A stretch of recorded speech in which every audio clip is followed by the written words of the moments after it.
Hello everybody, this is Michelle. Michelle, how you feeling today? I'm okay today. Not as tired as I normally am. Feeling better, huh? Yeah. A little bit better. A little bit things are getting better for me, so slowly. Going positive way, huh? Yeah. That's good. Where are you from? Originally Pennsylvania.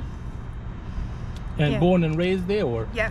I was born and raised born in Ohio, but I was raised in Pennsylvania. Yeah, Pennsylvania. Sorry. And how long you been here in Arizona? Since 2010, but I've been homeless since 2016. So the last 7 years? About, yeah. Off and on, I mean, like little changes here or there, you know, but hopefully not that much longer, I don't think, anyway, the way it's going for me. How did you become homeless? To be honest, I lived with my dad with my two kids at the time. They were 10 and 12 at the time, and my dad kicked us out, and we went back east, and my ex-husband tried to kill me, actually. That's how I ended up on the streets, because I sent them back out here to my dad, and when I got out here, my dad wouldn't let me live there. So, you know, I stayed out there to help my dad, to help them catch him and prosecute him, and then when I got out here, my family wouldn't let me stay there, so pretty sucks. That sucks. Do you have family of your own? Yeah. Kids? Yeah, I have two kids. My son actually just went to his prom last night. My youngest son, my oldest son is older, he's 19. My youngest one will be 18 on Wednesday, but he just went to prom last night with his girlfriend. You know, I got a picture of him, you know, and everything sent to me. Yeah. He's going to be a history teacher. They're doing better now. Yeah. Oh, he's going to be history teacher? Yeah, he starts college in the fall, but I guess now you can go to college and teach at the same time as you're going to school.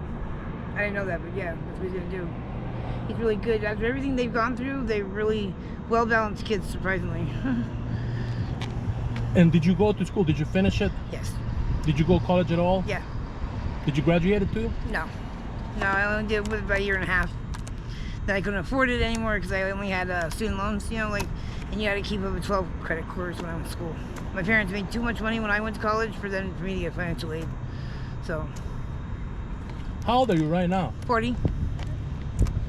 And how do you make living here? How do you survive out here? I fly a sign, and obviously I dropped it. But also date sometimes if I have to. You know, like it's not something I want to do normally, but I will do. You know, only because sometimes it's better to survive. I normally am with somebody, but he's in prison right now until next year, so I'm by myself. Your boyfriend? Husband. Oh, husband. I'm sorry. Yeah, now he's a husband, but yeah, but. Struggle, it's a lot harder when you're on the street by yourself as a female. You know, like, if you're with somebody all the time, it's a lot easier. People don't fuck with you or mess with you as much. Where on the other hand, when you're by yourself, and I refuse to attach myself to some other dude, because I love him and everything. Not like all the other girls out here, that's what they do. They always seem to bounce from guy to guy to guy. But, I'd rather depend on myself, you know, like. But it's hard, because now he's depending on me in a way, too, if you want to think about it, because I have to put money for him if he needs it in there. But he doesn't expect me to, but I'd like to be able to do that. You've been in the dangerous situations? Yeah, I was robbed at gunpoint last year, right over there. It's a QT here, right here, in the middle of the night. For $20, that's all I had on me, I think, total. That's it. I've been attacked and actually raped going several times in the beginning of me being homeless. And then I was beat up on one day after 5 days of being beat up and everything else. When my husband first went to prison the first time, because it's the second time he's been there. On the last day, I had 3 dudes beat me up for $5 of my own money in the middle of the afternoon at a bus stop down on Van Buren and 27th Avenue, and all because they want dope. They beat the crap out of me, dug my hand into the concrete, and the bus came, and nobody got off that bus to try and help me. Not a single one person. The bus driver called 911, but what's the point of that? Because by the time the cops got there, they were gone. And no offense, when the cops show up, a lot of times, even if they're calling to help you, if you have a warrant, I've been arrested when I called for help because I had a warrant for a misdemeanor, something stupid, for a trespassing thing. They took me to jail instead of the person who was doing what he was doing. So, you know. But did you report the one that happened the last time you said here? Yeah, I did, but they never did anything about it, as far as I know. I mean, they actually were in the parking lot when it happened here. Like they went through the parking lot, the cops did, and they, you know, saw them. They went to me with a car, and they supposedly have a detective on it. They said, but nobody ever came and did anything. So I don't know what happened. I mean, not that they ever find me. They probably found them, but they never found me or talked to me about it again, because it was all on camera. QT's got really good cameras, though. So they probably found them, but they had their license plate and everything. Yeah, you gotta be careful around your surroundings. Yeah, I am. I'm always looking around. Yeah, I always look around, like, because I don't want to get jumped or attacked or beat up, or you never know. You just never know. And that really sucks, because not to trust anywhere you go anymore. Because it sucks always looking over your shoulder. You know, I mean, this is the safest area I've been in, though. I've been up and down the entire city, like 19th Avenue and Van Buren. I started at Cass, you know, down there. And I, from all the way there to 19th Avenue and Happy Valley. But this is the safest area I think I've been in, where people, less like men or things like that attack like that, or at first I had drug dealers who would choke me out for my money because I wouldn't want to give it to them or buy drugs from them or something, you know, like I had that happen like a dozen times down my Cass. That's like the worst area I think you can get down there, on the streets down there. Or even out by Cass, I was jumped at Cass, you know, that's the only reason I don't go to shelters. I was jumped by 7 females right outside their gate, you know, like, and nobody helped me. Outside the Cass? Yeah, right outside Cass, right out the gate. And nobody helped me. Not a single person there, none of the guards, nobody. They didn't do anything until they were done doing it.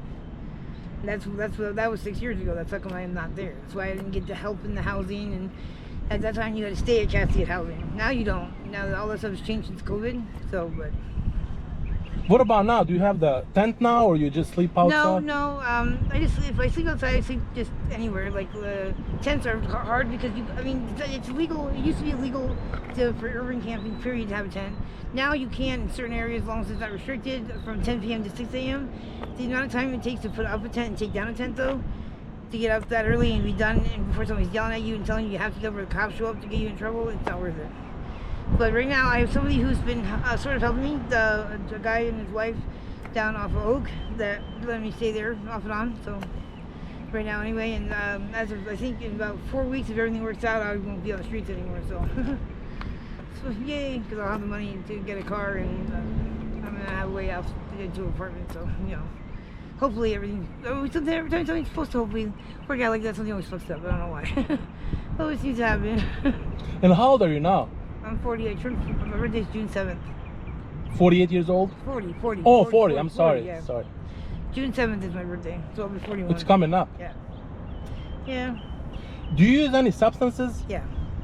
What do you use? I use G on occasion to stay awake. Really, that's more to stay awake if I have to. You know, the blues. That's only because I used to use heroin. I started out with pain pills. I mean, it's one thing straight. I didn't use any drugs. You know, like growing up as a teenager, I didn't use anything until I was 24 years old, and I had started with surgeries. After surgery, I had like 49 total in my lifetime between the age of 6 to now.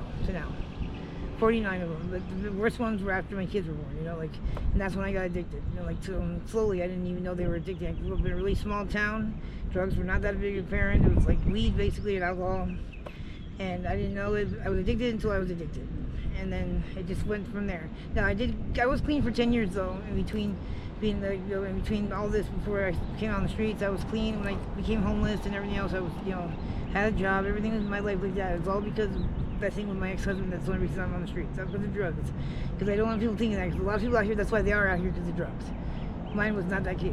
You know, like, I was out here and I started using again because I couldn't deal with stuff that happened to me out here, so I started using to deal with it. And, you know, like, and I know that, you know, like, I know what I did.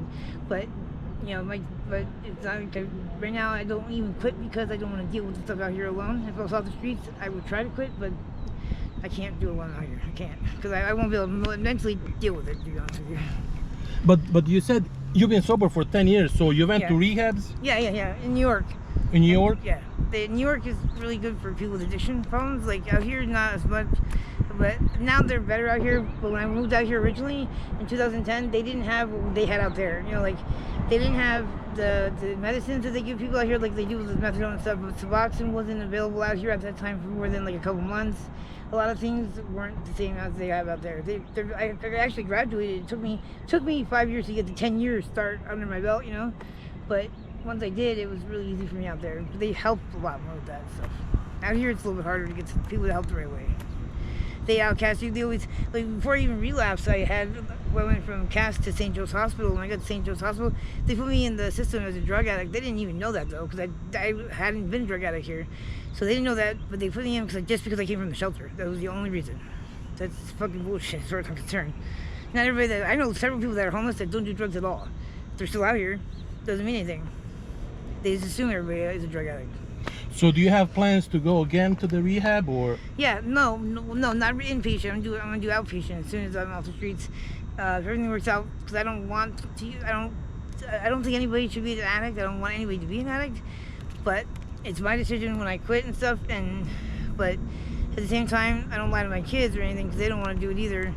But I also know that with all my other medical problems that I have, because I actually do have a lot, that I won't just do it cold turkey. I can't. I know. I've tried. I fucking screw it up every time. So I want to get on Suboxone, which I already have a plan with the doctor and everything, but I won't do it until I'm off the streets because people steal your shit too much out here. Do your kids know about your situation? Oh, yeah. Yeah, I just talked to my son last night, yeah. At first, we didn't talk much. They were there when it became my situation because of stuff with them. Remember I said their dad tried to kill me? They were there for that. We were all together, you know, like, they know I'm out here. They know exactly where I'm at. You know, they're good kids. I'm going to see my son on Wednesday. We started getting back into each other's lives more so recently, so, you know, it's kind of hard, but I'm hot. I'm the sun. Yeah. What would be one thing that people would never guess about you by just looking at you? I grew up with money, and I have an education, and I have a brain, you know, because most people out here think I won't admit most people out here are stupid, and that sounds so bad, but they really are, because I don't know why women out here they don't use their brains or something, but nobody can know anything by looking at them. Period. Nobody can. Nobody can, and ever, not unless you talk to somebody. That's why I ask, because a lot of people are judgmental instantly. Oh yeah, when they see somebody that's it's just. They treat me like, yeah, I normally cry and freak out at people over that stuff because it's like I grew up with money. You know, I grew up better than most of the people that judge me. You know, like my parents and my family were always there. I had my family. I had everything. And I did everything, but my father was a bully to me. Where I grew up was people were bullies, and I still pulled myself out of together. You know, like, and I still had everything. But now, because of all this, I don't look like that or act like that. But, you know, when I became homeless, I was naive and stupid. I thought everybody was basically good, and I am wrong about that one, let me tell you. Because everybody is not. What would be one thing that you never done, but you wish you did? Never done that.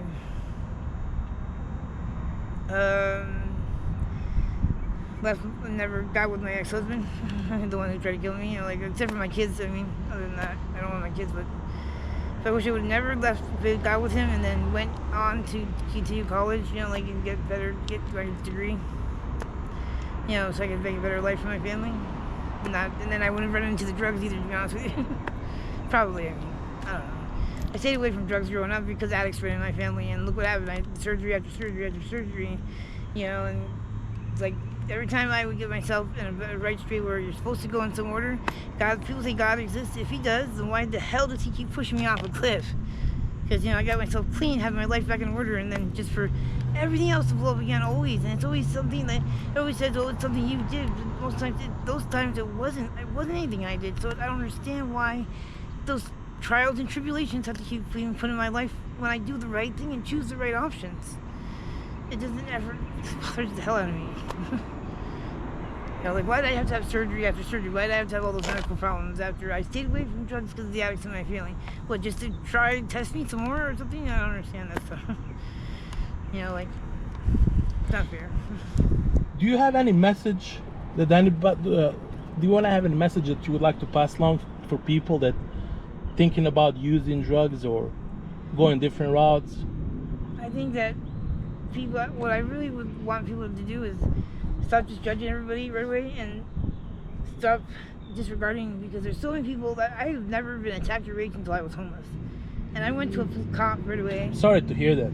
And when I went to a cop, they told me I was homeless and unimportant. It's happened to me like 42 times between rapes and molestations since I've been homeless, which is ridiculous. And it shouldn't happen like that. And people out here, guys out here use it as an excuse as using meth or some type of other reason because the drugs lower their inhibitions or something stupid. People need to stop and start listening and pay attention. This state has more sex offenders than any other state in the United States of America. Do you know that? And, you know, most of them aren't even in the sex offender registry because they sublease and stuff. Like, I've literally had an old man ask me to sell him a little girl. A 67-year-old man tried to get me to sell him an 8-year-old little girl. Find him an 8-year-old little girl. And I went to the police for help. They did nothing. They disregarded me. I went to 15 different police stations trying to get them to help me. Because this man, if I didn't do it, somebody else, he was going to get somebody. Because he just, literally a woman just got arrested right before that for selling her daughter to him. But they didn't catch this guy, and he came to me and asked me, and I was nice to him on purpose just so I could get help. And nobody helped me. he acting like I was lying to them. To this day, I don't even know. I know where the man lives. I know where he lives. I know what he drives. I always know that, but like nobody helps. Nobody will go and find him or see him. And I know that it bothers the hell out of me because I don't want some little girl to get hurt because I couldn't stop him.